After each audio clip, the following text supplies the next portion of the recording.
Орой мэнд үзэгчдээ парламент телевизийн энэ 7 хоногийн 50 мэдээлэл хөтөлбөр эхлэхэд бэлэн боллоо. 2027 оны төсвийн хүрээний мэдээллийг энэ 7 хоногт эдийн засаг хөгжлийн яам танилцуулж, Монголын эдийн засгийн өсөлтийн төсөөллийг дахин шинжиллээ. Засгийн газар эдийн засгийн өсөлтөө дунд хугацаанд тогтвортой хадгална гэж үзэж байгаа ч, инфляц, төсвийн алдагдал, уул уурхайн салбарын сааралт, хөрөнгө оруулалтын орчнод ороотлол зэрэг бодит эрсдлүүд эдийн засгийн бодлогын гол сорилт хിവэр байгааг энэ удаагийн тооцоол илүү тод харууллаа.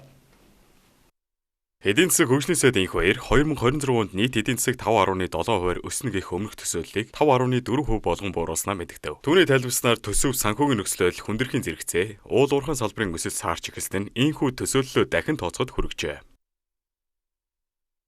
25 онд манай эдийн засаг 6.8% өссөн ийм гүйцэтгэл гарлаа. За энэ дотор гол өсөлтийн 6.8%-ийн 3.2%-ийг хөдөө аж ахуйн 33% өсөлт, уул уурхайн 10% өсөлт үндсэндээ голдож хангатлаа. Өөрөөр хэлбэл хөдөө аж ахуйн уул уурхайгаас бусад салбаруудын өсөлт тооцоолсон хэмжээ Монгол улсын үйлдвэрлэлийн потенциал түвшнээс доогуур байна гэсэн үг. Харин засгийн газар дунд хугацааны эдийн засгийн өсөлтийг хадгална гэсэн хүлээлттэй хэвээр байна. Ерөнхийдөө учрлын мэдээлснээр 2027 онд эдийн засаг 5.8%, 2028 онд 6%, 2029 онд 6.3%-д хүрнэ гэж тооцжээ. Энэ өсөлтийг уул уурхайгаас гадна хөдөө аж ахуй, барилга, тээвэр, эрчим хүч боловсруулах үйлдвэрлэл зэрэг салбарууд авч явна гэж үзэж байгаа юм. Тэр дундаа боловсруулах үйлдвэрүүдийг нэмэгдүүлж, түүхийд экспортлог бүтцээс аажмаар гарах зорилтыг засгийн газар дахин онцоллоо. Мөн төр хувийн хвшилтэд тулгуурласан хөрөнгө оруулалтаар 15 мянган шууд, 63 мянган шууд ус ажлын байр бий болгоно гэж тооцсон байна. Монгол улс иргэндээ хувийн хвшилтэд итгэж, итгэлцлийн үндсэн дээр эдийн засгаа чөлөөлөн шинжлэх замыг сонгож байна. Төсвийн хүрээний мэдээлэл, төсвийн төсөөлөл, жагсаасан тоо, бичсэн зорилтуудын цуглуулга биш юм а. Төсвийн хүрээ төсөөлөл бол төр ямар хэмжээнд байх вэ? Хувийн хвшилтэд ямар орон зай чөлөөлж нээх вэ гэдэг асуултын хариулт юм а. Төсвийн хүрээний мэдээлэл, төсвийн төсөөлөл бол Монгол улс ямар хамаарлыг яаж багасгах вэ? Юунаас яагаад чөлөөлөх вэ гэдэг хөгжлийн шинэ бичиг баримт юм. Та бид эдийн засгээ зөвхөн өсгөх тухай ярихгүй. Та бид иргэндээ хувийн хвшилтэд ямар орон зай үлдээж чөлөөлөх вэ гэдгийг хэлцэх учиртай. Ингээвч эдгээр өөдрөг төсөөлийн цаана эдийн засгийн бодит харамтууд үргэлжсээр байгаа талаар салбарын яам өөрөө ч анхааруулав. Оны эхний улиралд инфляц 7.4% хүрч хүнсний бүтээгдэхүүний үн 10 гаруй хувиар өссөн, өрхийн эргэлэн шууд дарамт болж эхэллээ. Мөн ойролт орнуудын геополитикийн нөхцөл байдалтай холбоотой шатхууны үнийн өсөлт уул уурхайн салбарын ашигт ажиллагаанд 15-аас 20% нөлөө үзүүлэх эрсдэлтэй гэж тооцсон байна. Төсвийн нөхцөл байдал ч мөн анхаарал татаж эхэллээ. Төрийн албан агчдын цалин урсгал зарлалын өсөлтөд шалтгаалan төсвийн алдагдал 1.4 их найт төгрөгт хүрсэн талаар мэдээлсэн. Тиймээс 2027 оны төсөвт шинэ томоохон хөрөнгө оруулалт тусгахгүй, өмнө ихэлсэн төслүүдэд үргэлжлүүлэх бодлого баримталж бөөг онцсон юм. Нөгөө талд уул уурхайн салбарын ирээдүйн асуудал улам тод яригдж эхэллээ. Оюу толгойн алтны агуулмж буурч хайгуулын шин талбай хөмөгдсөн шин нөөц тогтоох ажил сүүлийн жилүүдэд саарсан нь Монголын эдийн засгийн суурь эсэл болж байгааг инх баяр сайд онцолсон. Тиймээс засгийн газар геолог хайгуулын ажлыг эрчимжүүлэх, ашигт мултмалын тухай хуульд өөрчлөлт оруулах, амнаатын тогтолцоог шинжлэх замаар хөрөнгө оруулалтыг дахин татах бодлого баримталж байна. Үүний зэрэгцээ Евразийн эдийн засгийн холбоотой байгуулсан хилцээр эх 7 дугаар сараас хэрэгжиж эхлэх бөгөөд бүгд найрамд Солонгос улс болон Узбекистантай чөлөөт худалдааны хилцээр байгуулахаар ажиллаж байгааг мэдээллээ. Эцэст нь өгнөхөд энэ 7 хоногийн эдийн засгийн гол мессеж нь засгийн газар өсөлтийн өөдрөг төсөөлөл хадгалж байгаа ч эдийн засгийн эмзэг байдал, төсвийн дарамт, уул уурхайгаас хэд хамааралтай бодис сорилт хിവэр байгааг илүү нээлттэй хүлээн зөвшөөрч эхэлсэнд оршиж байна. Ирэх жилүүдийн өсөлт зөвхөн тооцоололоор бус хөрөнгө оруулалтын орчин, төсвийн сахилга бат, шинэ үйлдвэрлэл бодитоор бий болох хэсгээс шууд шалтгааллах нөхцөл байдал үүсэт байна. Энэ 7 хоногт засгийн газар эдийн засгийн идэвхжил саарч төсвийн дарамт нэмэгдэж буй үед хувийн хвшлээ дэмжиж уул уурхайн том төслүүдийн өгөөжийг нэмэгдүүлэх эрчим хүчний салбарын үр ашгийг сайжруулах чиглэлд хэд хэдэн томоохон шийдвэрээ гаргалаа. Татварын шинжилэл, оюутлогын хилцээ, үндэсний баялагын сантай холбоотой асуудлуудыг урагшлуулах засгийн газрын энэхүү орлого нь эдийн засгийн бодлогын шинэ үе шат эхэлж байгааг илтгэж байна. Засгийн газар энэ 7 хоногт татварын багц хуулийн төслүүдийг улсын их хурлд өргөн мэдүүлв. Ерөнхийдөө учрал эдгээр өөрчлөлтийг эдийн засгийг идэвхжүүлэх, хувийн хвшлийн дарамтыг бууруулах бодлогын хүрээнд боловсруулсан гэж онцлсон юм. Татварын шинжилгээг хүрээнд аж ахуйн нэгжүүдийн мөнгөн урсгалд илүү уян хатан нөхцөл бүрдүүлэх, жижиг дунд бизнесийн татварын ачааллыг бууруулах, нэмэгдсэн өртгийн албан татвар болон орлогын албан татврын босгыг шинжлэх зэрэг өөрчлөлтүүд багтаж байна. Сангийн сайдын мэдээлснээр эдгээр өөрчлөлт хэрэгжүүл нийт 2.2 их найт төгрөг аж ахуй нэгж иргэдийн санхуд үлдэх тооцоолол гарчээ. Улсын засгийн газар аж ахуйн нэгж иргэдэд дэмжих зорилгоор богино хугацаанд авч хэрэгжүүлэх боломжтой иргэдэд болон аж ахуйн нэгжид бодит дэмжлэг үзүүлэх ийм татврын нэмэлт өөрчлөлтийг өргөн барьлаа. Өмнө нь бол одоо жижиг аж ахуйн нэгжүүдээр 50 сая хүртэлх босох байсан. 50 сая хүртэлх борлуулалт хийсэн аж ахуйн нэгж нэмэгц зөрчлийн албан татвараас чөлөөлөгддөг байсан бол энэ босхийг 400 сая болгож нэмэгдүүллээ. Цахим хөгжлийн салбарыг дэмжих чиглэлээр бодитоо энэ татврын хуулиар дэмжлэг үзүүлэх ягдаг шийдвэр гаргаад энэ хүрээндээ бол одоо виртуал орчинд аж ахуйн нэгж үүсгэн байгуулж үйл ажиллагаа эрхэлж байгаа аж ахуйн нэгжүүдийг татвараас 100% хөнгөлөхөөр энэ заалтуудыг тусгаж өглөө.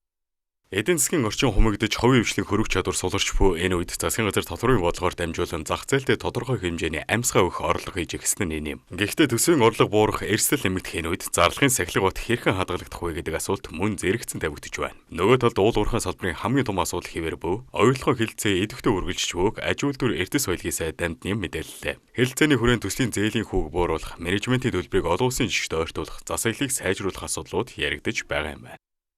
Монгол Улсын ерөнхий сайдын захирамжаар байгуулагдсан 2 ажлын хэсэг ажиллаж байна. Оюутлогоо төслийн хөрөнгө оруулалтын гэрээний зээлийн хүүтэй холбоотой асуудлыг хариуцсан сайд бол сангийн сайд ажиллаж байна. За оюутлогоо төслийн менежментийн төлбөртэй холбоотой асуудлыг бууруулах, засаглалыг сайжруулах чиглэлд арга хэмжээ авах хилцээрийг аж үйлдвэр эрдэс соёлын сайд мөнөөр ахлан ажиллаж байна. Хилцээр үйл ажиллагаа тасалдж байгаа зүйл үгүй. Бичгээр байнгын харилцаатай байна.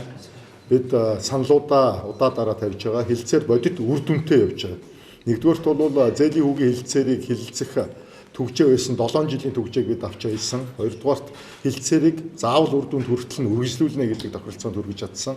Гуравдугаарт олон улсын жишгт нийцсэн үр дүнгээр хэмжээгээр зээлийн хүүгч менежментийн төлбөрийг хүргэнэ гэсэн ийм шийдлүүд явагдаж байгаа.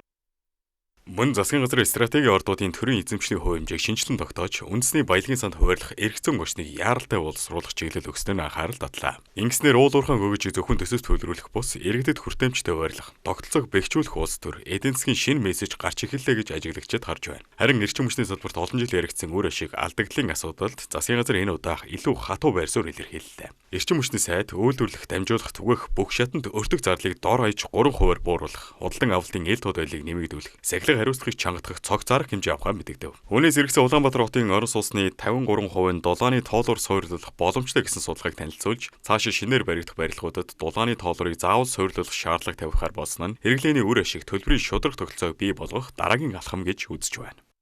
Ерөнхий сайд учралын засгийн газар ажилдаа ороод эрчим хүчний асуудал бол эдийн засгийн Монгол Улсын хөгжлийн суурь асуудлаа гэдэг онцгой ач холбогдлого ажиллаж байгаа.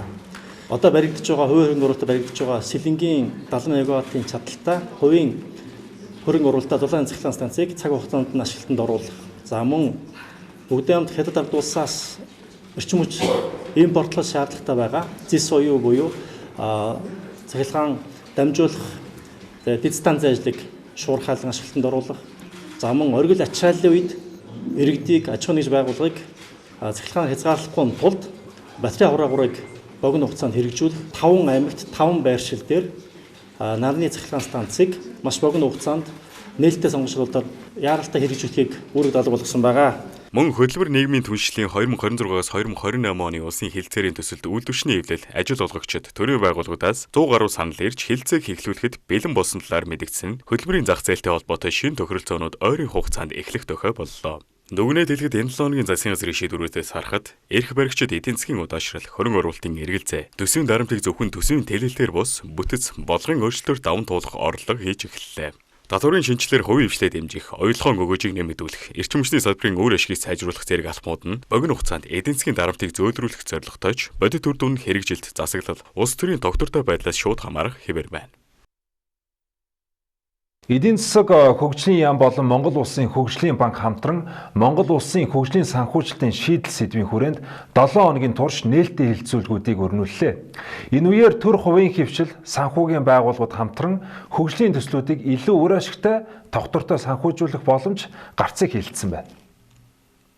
Эдийн засаг хөгжлийн яамны дэмжлэгтэйгээр зохион байгуулагдсан нээлттэй хэлэлцүүлгээр Монгол Улсын хөгжлийн банкны охин компани болох DBM Asset Management хариуцлагатай офсет компани, DBM Leasing хариуцлагатай офсет компаниуд хариуцсан чиг үүргийн хүрээнд илтгэл тавьж хэлэлцүүлэг өрнүүллээ. DBM Asset Management компани бүсийн ногоон хүртээмжтэй хөдөө аж ахуйн бизнес, хувийн хөрөнгө оруулалтын сан, эко хорол ба орлогод нийцсэн ногоон орон сууцны сан, хувийн хөрөнгө оруулалтын сан компани, DBM ногоон хөгжил хувийн хөрөнгө оруулалтын сан компани зэрэг 3 санг үүсгэн байгуулж удирдах байна. Эдгээр хөрөнгө оруулалтын сангууд нь нийт 230 сая $10 хөрөнгийг татан төвлөрүүлж, ногоон болон нийгэм чиглэсэн төслүүдийг санхүүжүүлэхээр төлөвлөжээ. Манай улсын хувьд 2025 оны байдлаар 721.3 тэрбум төгрөгийн хөрөнгийг 54 хөрөнгө оруулалтын сан удирдах байна. Цаашид хөрөнгө оруулалтын сангийн зах зээл 112 их 80 төгрөгт хүрэх боломжтой тооцоолол гарчээ. Гэсэн хэдий салбарын эрх зүйн орчин татварын зохицуулалт, хөрөнгө оруулалтын оролцоо, зах зээлийн гүнзгийрэл зэрэг тулгамдсан асуудлуудыг үе шаттайгаар шийдвэрлэж, институцийн орчныг сайжруулах шаардлагатай байгааг мэргэжилтнүүд онцоллоо. Гадаадын хөрөнгө оруулалтын асуудал бол нэлээд нөгөө өргөн хүрээтэй асуудал болчиход байгаа тийм. Хууль эрх зүйн орчны асуудлууд байна. За тэгээ нөгөө бол бас нийгэм рүү олон нийтэд их харагддаг энэ доктортой байдлын асуудлууд байна. Эргээгээд хөрөнгө оруулагчдын эрх ашигыг хамгаалах асуудал юу байх вэ гэдэг асуудлууд байна. Яг хөө зүгээр хөгжлийн банкны хувьд бол хөгжлийн банкн дээр одоо хөгжлийн банкнд хөрөнгө оруулалт хийсэн, хөгжлийн банкны гадаад зах зээл дээрх бондыг худалдаж авсан гэдэг ч юм уу ингээд энэ хөрөнгө оруулагч нар байна бол хөгжлийн банкнд харьцангуй итгэл сайн. Яг тэр хөгжлийн банк өнгөрсөн 15 жилийн хугацаанд бол гадаад зах зээл дээр өөрийн хөлөөсөн үүргээ нэр төртэйгээр одоо биелүүлж ирсэн. Хөдөө аж ахуйн салбарт, хөдөө аж ялангуяа энэ ноос ноолуур энэ эрмэл бүтээгдэхүүн энэ салбарт бол заашгүй одоо энэ хөрөмжийн шинжил хөрөнгө оруулалт хэрэгтэй байгаа юм байна. Энэ дээр бас хөгжлийн банк өөрийн охин компани DBM Leasing компаниар дамжуулж ажиллах томоохон орон зай байгаа юм байна гэдгийг бол бид нар бас хэлцүүлгийн үр дүнгээс ойлголоо. Тэгэхээр энэ чиглэлийн ажлууд бол нэлээд хийгдэх баг. Гол нь нөгөө нэг хөгжлийн санхүүжилттэй холбоотой асуудал гэдэг нь маань өөрөө цогц одоо бодлогоор хэрэгжих боломжтой. Хувийн хвшлийн зүгээс гэхээс илүүтэйгээр засгийн газрын зүгээс, хөгжлийн банкны зүгээс бас тодорхой энэ үүргүүдээ нэлээд идэвхтэй хэрэгжүүлэх шаардлагатай байна л гэж бид бол харж байгаа. Хөгжлийн банк өөрийнхөө үндсэн зорилгыг хэрэгжүүлэх хэрэгтэй. Биелүүлэх хэрэгтэй тийм. Үйл ажиллагаагаа тэлэх. Дээрээс нь энэ шаардлагатай байгаа хөгжлийн төсөл хөтөлбөрүүдийг санхүүжүүлж нийгэм эдийн засагт өөрийнхөө үүргийг гүйцэтгэх шаардлагатай гэж харж байгаа. За манай Монсерч төрлөлийн үнэлгээний байгууллага бол ер нь бол менежментийн тогтолцооны баталгаа ажилтныг хөндлөнгийн хараад бусгаар хийж гүйцэтгэдэг байгууллага байгаа. За өнөөдрийн арга хэмжээний хувьд бол Монгол Улсын хөгжлийн банк нь мэдээллийн аюулгүй байдлын менежментийн тогтолцоо IC 27001/2022, за авилгын менежментийн тогтолцоо ISO 37001/2015 стандартыг одоо гардуулсан юм баяртай үйл явдал болж байгаа. За энэхүү одоо стандартууд нь болохоор тухайн байгууллагын үйл ажиллагааг сайжруулахаас гадна за одоо эрх зүй засаглал одоо олон нийтэд бол ихтгэл төрүүлж байгаа ийм одоо стратегийн чухал ач холбогдолтой шийдвэр байгаа. Үйлдвэржилтийг дэмжих урт хугацаат өртөг багтаа тоног төхөөрөмжийн санхүүжилтийн тогтолцоог бүрдүүлж хөгжүүлэх зорилготой DBM Leasing компани өнгөрсөн 9 жилийн хугацаанд 34 аж ахуйн нэгжид нийт 163 тэрбум төгрөгийн санхүүгийн түрээсийг олгосон байна. Цаашид үндэсний үйлдвэрлэгчдэд дарамт багтаа үйл ажиллагааны онцлогт нийцсэн эрэлт хэрэгцээнд нь тохирсон нөхцөл бүхий хөрөнгө оруулалтын боломжийг нээхэд олон талын уялдаа холбоо дэмжлэг чухал болохыг талууд онцолж байна.